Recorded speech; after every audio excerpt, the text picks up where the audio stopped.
Live. A word so simple that we often forget what it truly means. Living isn't just breathing, it's connecting and learning what it means to be alive. The daughter of disabled Jewish parents, Engelina Billauer lived through the Holocaust. She didn't survive it, she lived through it. And we can live through the pandemic. Growing up in Berlin, Engelina had connections that were stronger than words.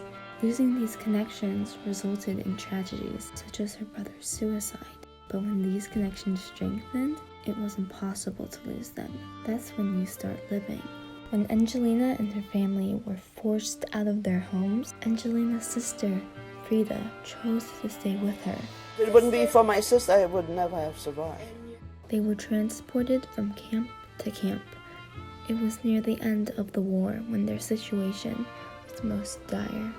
After 12 hours of working on factory machines in Neuengamme, Engelina's shift was over. She walked through the cold back to the barrack and stood for the next 12 hours until her next shift. She couldn't sit down. She had to keep standing.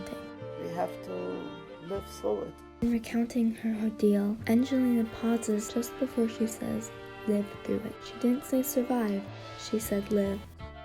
When Engelina was liberated, she was free to live, but she refused to leave Frida, and Frida refused to leave her. Their connection got them through so much, they weren't going to lose it now.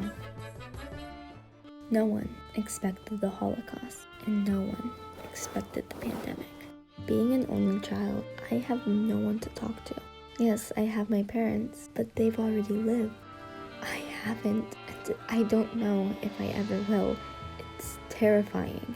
What ifs echo through my head every night. What if the pandemic never ends? What if nothing goes back to normal? What if I never get to live? But now I know what living truly is. It's connecting with the world around you. Even though everything is online, we can still build those connections. We have to hold on. Over 75 years ago, Engelina and her family were pushing through the horrors of the concentration camps, not knowing what the future had in store. Still, they shared their strength and built unbreakable bonds. That's what we need to do for each other now.